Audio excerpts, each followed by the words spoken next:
Hi again. My name's Carlos Tanner from the Ayahuasca Foundation. Thanks so much for joining us on this video.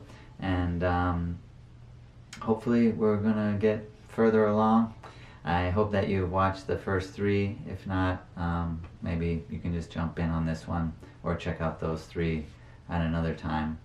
The last episode we talked about self-perception and loving yourself, and also the divine motivating principles that create healing and make healing happen. I talked a little bit about something that's a concept that I've been working with the last few years that I call inner environment and nourishing your inner soil. And so I'd like to talk a little bit more about that in this episode, because I actually feel like that may be the most important part of the whole process. It's one thing to have all of the medicines, but it's clear that our consciousness especially is far more powerful than any medicine. And so we can make medicines work, and we can also prevent them from working. And I want to give one little example, which I hope isn't too weird, but in college I did experiment with LSD, and at one point I came to this conclusion under the influence of LSD that there was no such thing as LSD, that it was just a concept, and that it was, you put something in your mouth and you ingested something that you believed would open up doors, but you didn't have a true answer for what it would do specifically, and therefore your mind would become freed from its limiting thoughts, and that would produce the experience that we, if you've experimented with it, have under the influence of LSD. And I was so passionate, I guess you could say, about the concept that I then was convinced of it. And so I wanted to test it out. So I took LSD with some of my friends, and they had experiences, and I was like, ha ha ha, they don't know. And I didn't have any effect.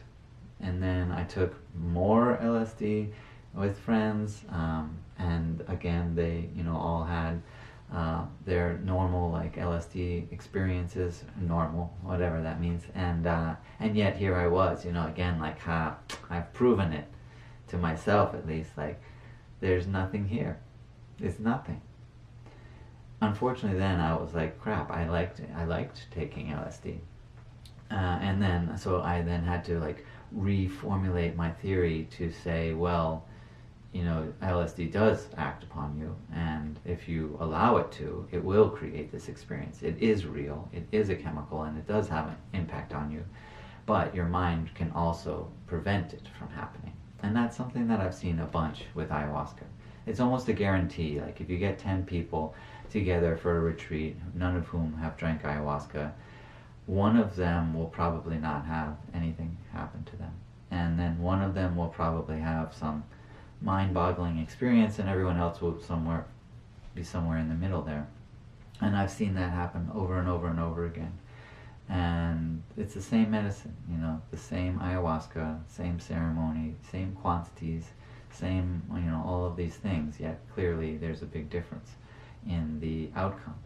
And so that's kind of what clued me into optimizing your inner environment, nourishing your inner soil, so that when you put something in it, it does what you want it to do.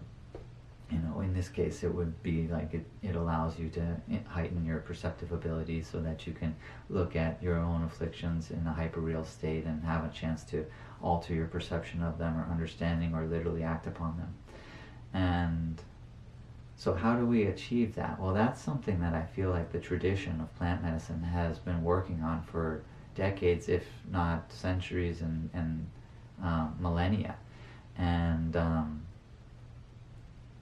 some of the clear examples are simply that if you've ever been in an ayahuasca ceremony, for example, in the jungle, ayahuasca ceremonies are done in ceremony spaces called Malakas. They're buildings that are specifically built for ceremonies. And so what does that do? Well, maybe you have been in churches or temples or mosques or some religious building, and when you walked in, even if you weren't that religious, you might have noticed that there was a change. And so, these religious buildings, which are usually purposely built in this wonderful, grandiose way that like creates a feeling of reverence, and so the Maloka is similar to that. Like when you walk into a Maloka to start a ceremony, just by walking in, there's something changes. You begin to have a nourishment of your soul, in the sense that you're preparing it for the ceremony. And I think that all of our religious buildings are using a similar technique of enhancing the inner environment towards spiritual experience. And then that in ayahuasca ceremonies, if you've drank before, when you get the cup, you state your intention. And that's another important step, I think, in terms of activating your inner environment to receive the medicine and to, direct it towards your goal and what you hope to achieve. And I would love to see a study just on that alone, like what intention does, and especially when it's coupled with love, because gratitude is a huge part of the tradition as well. Built into the indigenous perception and the philosophy is this tremendous gratitude that this medicine, this like divine medicine that we have been gifted by nature to allow us to achieve our goals and restore our health and happiness. And so when you are like stating your intention, behind that intention is this feeling of gratitude. Those are the emotions. Like there's this true love and honor associated with it that you're drinking. It's like that you can imagine, like it's like the ayahuasca is walking in to a room where everyone is applauding. The feeling that the ayahuasca has, the medicine has, is of acceptance, of absorption, of desire to be there. And I want to contrast that with so many people who are taking pharmaceutical medication, and how many of them feel that way when they take their pills. I'm going to guess that not many. What I've talked to people about mostly is how much they hate their medicine. And from the last episode I was talking about how loving your affliction creates the greatest resonance with it, and then thus the greatest influence over it. Imagine now like that same analogy where you're walking in and people aren't applauding, they're like yelling at you and throwing things at you, like the opposite of acceptance. You're like completely hated.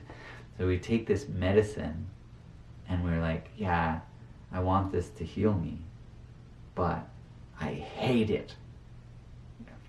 That's an unusual contrast there, whereas if you're loving something, like the likelihood that it will be accepted, or perhaps that it will achieve its goal, I think is obviously much higher. So I would like to see like a study where if people like had a loving intention with the pills that they were taking, would they be more effective? I think they would. Another aspect of the tradition that I think is definitely enhancing your inner environment is the fact that the ceremonies are done in darkness. My first teacher covered the windows with thick blankets of his house, and he didn't have a Maloka actually, he just had his house, but he still prepared it for a ceremony which had a similar effect. But important to him was no light at all, so pitch black. And what did that do? Well, on a physical level, of course, when we're talking about enhancing perceptive abilities, we know that in pitch black your eyes gain the most sensitivity, and then if you take something that enhances that sensitivity, it will go beyond the visible spectrum, which is the experience that we have under the influence of ayahuasca. But secondary to that is also that you can't see anyone else, and so that they can't see you, and that really aids in the bringing down of our inhibitions, like the taking off of our armor, the removing of the face we wear in public, and allowing ourselves to just be who we are. And you can't see anyone else, so you're not thinking about what anyone else thinks, you're not worried about what anyone else is doing, you're just focused on yourself. And I think that there's real value in that. for sure. So I definitely think that if we can work towards nourishing our inner environment, and I use the term soil because it's such a great analogy. If you're going to plant a garden, you don't just plant it in the sand or whatever dirt you have. You nourish that dirt first. You till it. You aerate it. You put nutrients in it. There's a measurement of nutrients. Gardeners know that there's this particular ratio of nutrients that is perfect for particular plants. But there's even just like a general fertile soil, and that means that things will grow in it the best. So you want to plant your seeds in the most fertile, nourished soil. And we have a similar environment in ourselves. And when we want to plant seeds, and in this reference, a seed is like a medicine, but the seed can also be a thought, like when someone is presenting you with a new idea, if you have a fertile soil, then that seed can be planted. But if you're concrete, that seed will just bounce right off. It's got no chance of growing. And I hope those analogies make sense. Sometimes I go a little bit too far with my analogies. So basically what I'm talking about is being open and being receptive and being compassionate and being grateful. And these are concepts that you hear a lot about, but I've seen have such an incredible impact on the effectiveness of treatment. And the top of that, to me, is a word that I would say faith. Now, what is real faith? I don't mean that you blindly think something, but that you just know it. And so how do we come to faith? That's a challenging question for sure. I would like to talk more about that. Perhaps I'll get to that in future episodes. But what I talked about in the last one about knowing yourself as a spirit, that to me is a great way to establish faith. Because when you know that you're a cell in the body of God or a cell in the body of earth, then you know that you'll be taken care of. You know that you're not alone in the world. You know that you're part of something that has a much higher power activating it, a much higher power watching over it, making it all happen. And that to me is a way to build up a type of faith, a knowing that it will all work out. And carrying that faith into a healing process is the greatest optimization of inner environment you can have. I'll give one example. We had a guy come down, perhaps you've seen the film Ayahuasca Diary. If you haven't, you can check it out. It's on YouTube. It was the story of a few people from Los Angeles who came down to be treated and followed their progression of treatment in the Amazon. And one of those men, Luis, was from Peru, but he lived in Los Angeles his whole life. And so he had this belief in the power of plant medicine. And he had cancer. And we treated him for cancer. And he was there for less than 3 weeks, but he was able to achieve healing. And so when he went back, he got a biopsy that proved that he's cancer-free. And it's been over 10 years, he's still cancer-free. And it was so remarkable for me to be able to witness that, because his faith was there from the day he arrived. The very first conversation he had with the curandero, and luckily he spoke Spanish, so that was also helpful because he could speak directly to him. He just said, I know that this medicine is what will heal me.